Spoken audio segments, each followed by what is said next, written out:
So Matthew chapter 9, verses 18 to 26, let me read. While Jesus was saying these things to them, behold, a ruler came in and knelt before him, saying, "My daughter has just died, but come and lay your hand on her and she will live." And Jesus rose and followed him with his disciples. And behold, a woman who had suffered from a discharge of blood for 12 years came up behind him and touched the fringe of his garment. For she said to herself, "If I only touch his garment, I'll be made well." Jesus turned, and seeing her, he said, "Take heart, daughter, your faith has made you well." And instantly the woman was made well. And when Jesus came to the ruler's house and saw the flute players and the crowd making a commotion, he said, "Go away, for the girl is not dead, but sleeping." And they laughed at him. But when the crowd had been put outside, he went in and took her by the hand, and the girl arose. And the report of this went through all that district.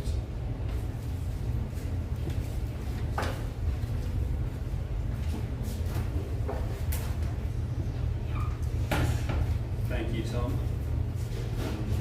Please keep the passage open as we go. It'll help you to refer to it.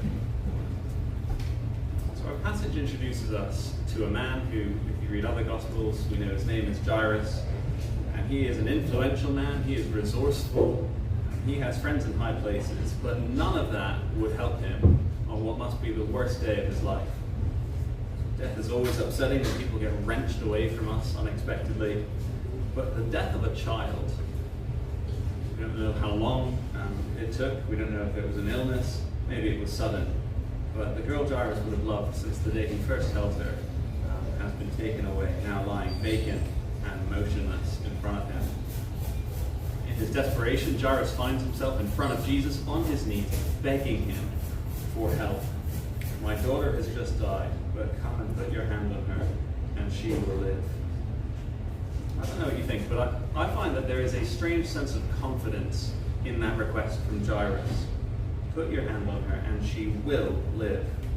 Will, that is a pretty strong word. Maybe he could have added a perhaps or a possibly or a probably just to cover himself. But Jairus believes in miracles, and specifically believes that Jesus can work miracles. Jesus can raise the dead, and he is sure that if Jesus comes back with him, well, he gets his daughter back that day. In many ways, his confidence is remarkable, but if you are a Christian, or even if you've just read the chapter before this one in Matthew, you would see we've got plenty of reasons to be confident that Jesus can do this.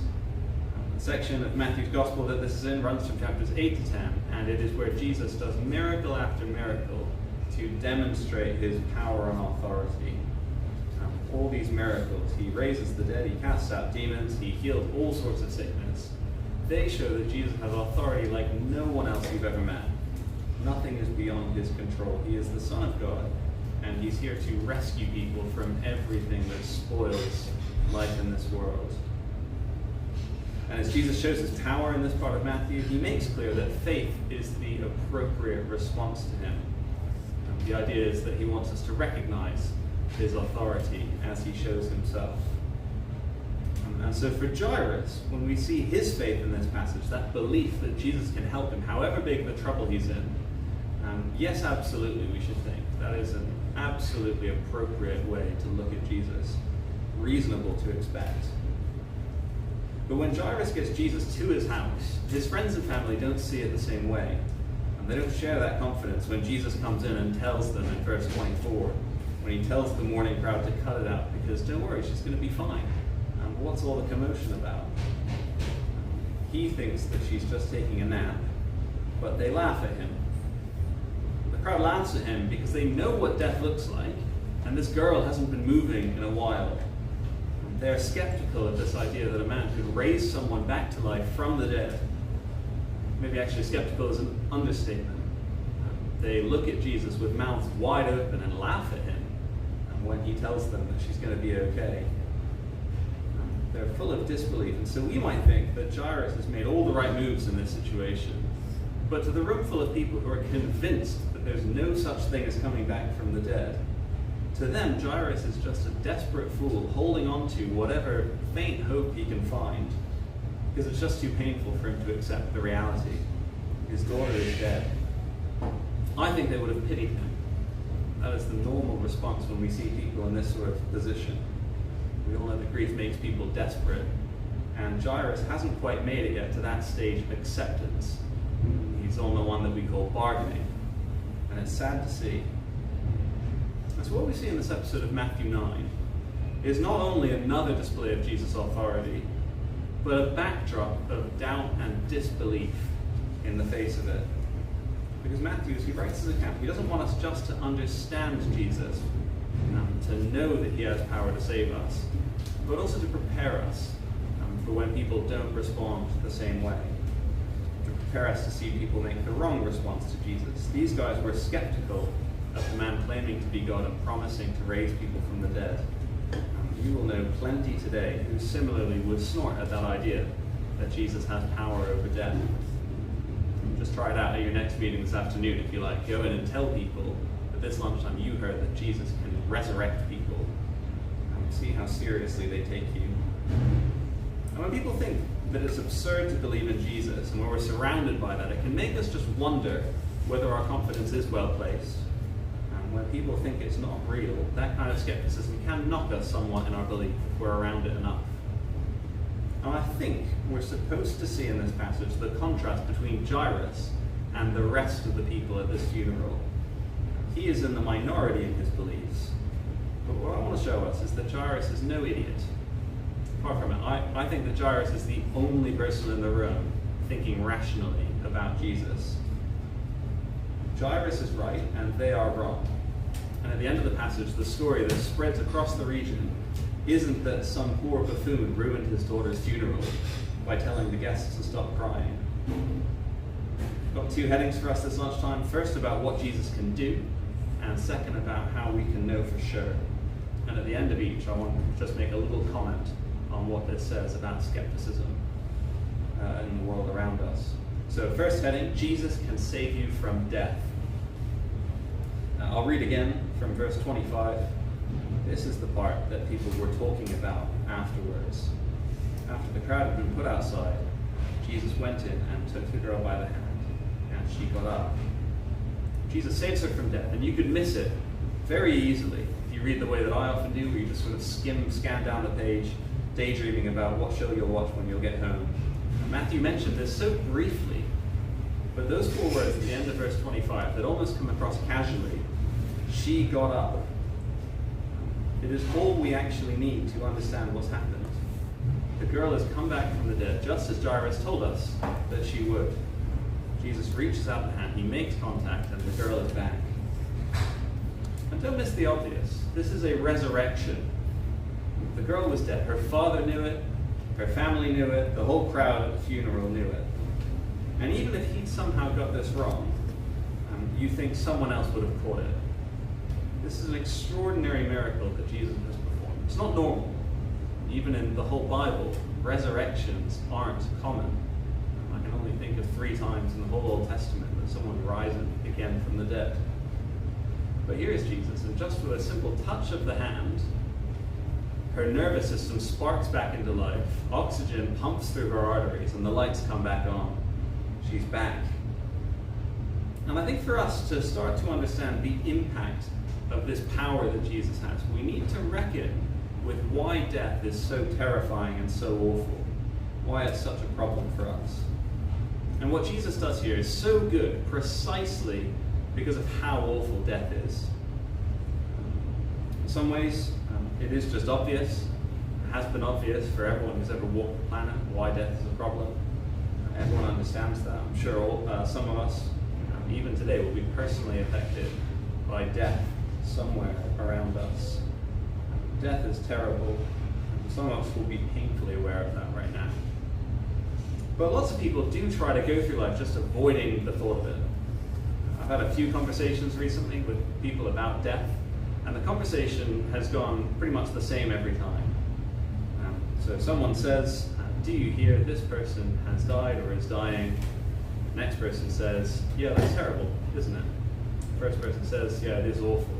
Really, really sad. And then there's a sort of silence, and we both kind of stare past each other for a moment, not knowing what to do, until someone moves the conversation on. Because what do you say? How do you recover from that? We tend to try and put it out of our mind if we can. But if we can face the reality of death, well, when we look at this passage, you can see the glory that Jesus brings as he deals with it. So forgive me for dwelling here for a moment. But why is it that we're afraid of death? I think for one thing, we fear death because we don't know what happens on the other side.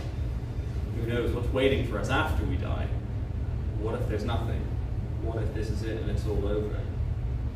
I think also we fear death because we hate the thought of losing everything that's good to us, that we love. Life is full of good things that we enjoy: family, friends, hobbies, holidays. Maybe you've just bought a new gadget or a sofa or something and you're enjoying your possessions. Death is awful because it steals all of that from us, everything that we know and love. We fear death because we know it's unstoppable. What do you do to get in the way and to delay or prevent it? We fear death because it's unpredictable. In my old job, I worked with university students, and over the last few years, I met regularly with two guys who died before they made it to graduation. Both of them were fit, bright, health-conscious guys. Both of them, within a year of being diagnosed, died of cancer. And we feel much safer if death was only for kind of some people at some point. So if you could only die when you hit 70, or if death was only for people who were obviously particularly sickly, we could feel safe. But that's not how death works. It doesn't discriminate. No one is safe. And Jesus is saying he can save us from death. After the crowd had been put outside, he went in, took the girl by the hand, and she got up. So just think for a moment of the joy for Jairus, the relief of the friends and families at the funeral when Jesus does verse 25. Think about how the girl felt when she came back to get her life again, to be reunited with her dad, to sit at the family table again, to sing, to laugh, to play. And from Jesus, this is a statement of intent. This is an amazing miracle, but it's not a one-off story. In the passages around this one, Jesus announces that he is instituting the kingdom of heaven. So if you flip back to chapter 8, verse 11, Jesus says, "I say to you that many will come from the east and the west, and will take their places at the feast with Abraham, Isaac, and Jacob in the kingdom of heaven." If you flip just beyond our passage to chapter 9, verse 35, he talks about it again. Jesus went through all the towns and villages, teaching in their synagogues, preaching the good news of the kingdom. But each one is a little demonstration, a picture of what his kingdom of heaven is going to be like. So what Jesus does in verse 25 of our passage is what he plans on doing with everyone who follows him. If you are with Jesus, after you die, he will take you by the hand and breathe life into your deflated lungs and bring you to a kingdom where no one will ever die again.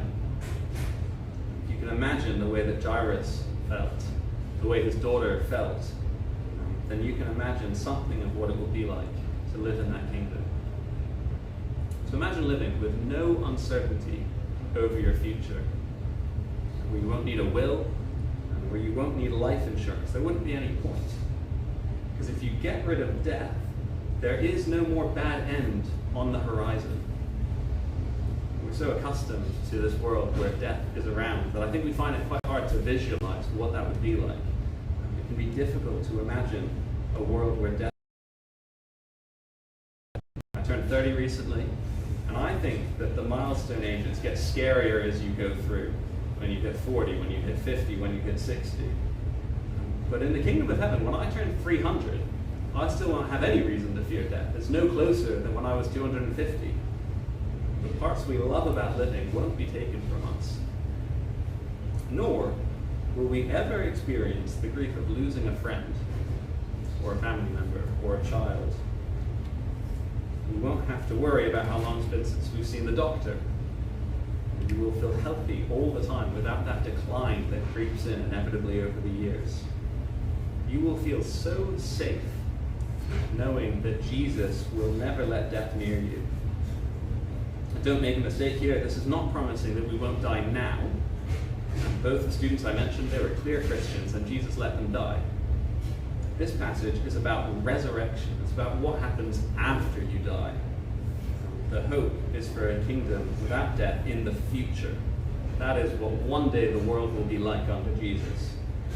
And until that day, when death continues to surround us on all sides, we need that hope. We need to know Jesus who can save us from death. And I think the challenge of this to the skeptic is that we all face death, and yet Jesus is the only good answer. A few weeks ago, I was off to see my parents for the weekend, and I was in a little town in the countryside of Oxfordshire, just kind of wandering around on a busy Saturday lunchtime. There were kids out on the street, people eating lunch, lots of hustle and bustle. But when we walked around to the part of the town with the church, suddenly it was just abandoned. There was no one there. The doors were closed, and it didn't look like anyone had been in for a while. And I thought in that moment, that's a pretty fair reflection of where church and Jesus and Christianity sit in the life of most of the people I know in London. I suspect it's true of that little town as well, where it's become less and less relevant in people's lives to believe in God or to get to know Him better. But then we went around the back of the church, and there was a graveyard. And the graves near the church, they were from the 1800s, and we looked at those for a while. But as you got further away, the dates became more and more recent. And we got to 1850 and 1900 and 1950, 1980, 1990.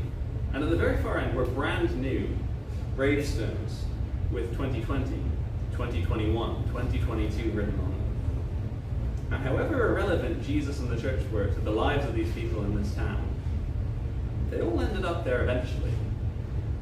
Became relevant, these people who would laugh at Jesus and think they have no need for them. Death makes him relevant to everyone. And so to the skeptic, what is their answer to death? What's the plan?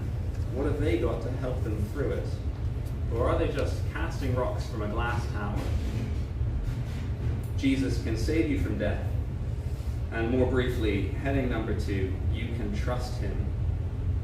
So this kingdom of heaven offers wonderful hope if you dare to imagine what life would be like without death around anymore.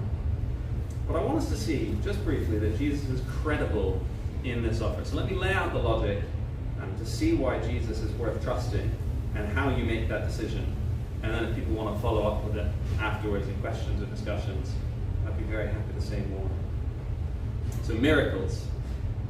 For a lot of people, miracles are the sticking point when it comes to Jesus. I've had friends tell me they like the Bible, they can't get on board with this Jesus who could raise people from the dead. I think some of this skepticism comes from a misunderstanding or a misapplication of the scientific method. The Bible's claim isn't that miracles are normal, that we should expect to be able to repeat them or see them regularly. Actually, the whole point is that they're not normal. Jesus does miracles to show that he's not like other people. That is what he's demonstrating. As he claims to offer life beyond the grave, he backs it up by doing something that no one else can. And the miracles function as a kind of proof that he can do what he's saying he can do. You can trust him because he does miracles.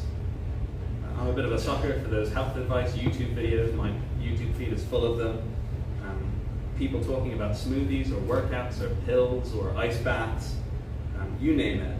And I think the reason I'm drawn to them is because I want what they're selling. I want health. And they've managed somehow to convince me at least a little bit that they can deliver on that offer with whatever wacky products they've got. They show you the before and after, and then you think, yeah, that might work for me. Go get the ice bath ready. And that's what Jesus does with the miracles. It's a proof or a demonstration of what he's selling. If he can raise this girl from the dead, well, you better believe he can do it for you. And he can do it for me. And then the question comes, how do we know the miracles happened? And the answer is to understand what it is that we're reading. This is eyewitness testimony in Matthew's Gospel. It was written by a guy called Matthew who knew Jesus and personally witnessed the events that he's writing about.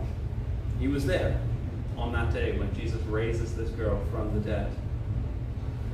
And what you need to do with eyewitness testimony is decide, does this person who wrote this know what they're talking about?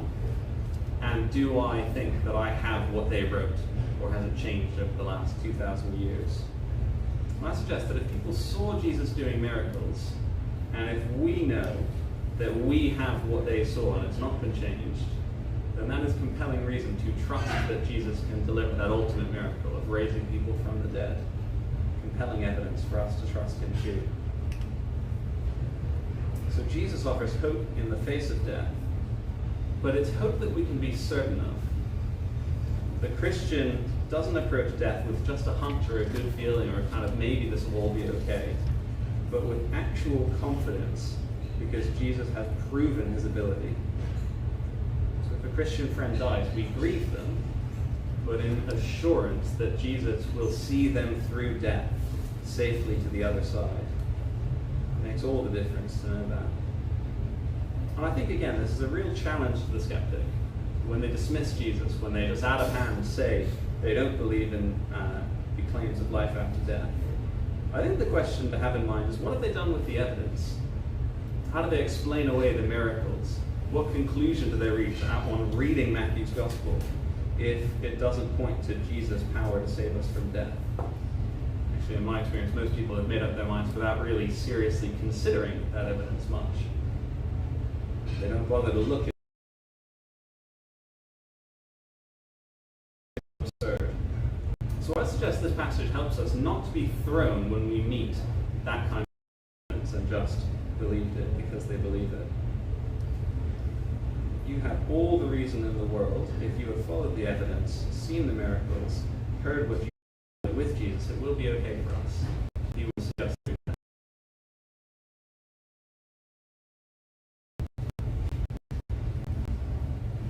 Father, we thank you for this clear picture of Jesus and demonstration of his power. Thank you so much that he has an answer to the thing that we fear most and the thing that causes us so much pain and grief and hurt. Thank you that Jesus will raise his followers from the dead.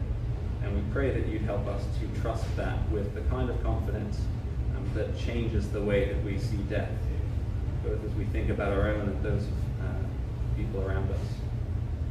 Please, would this help us to be more confident in Jesus and to be more grateful for knowing him. In his name, amen.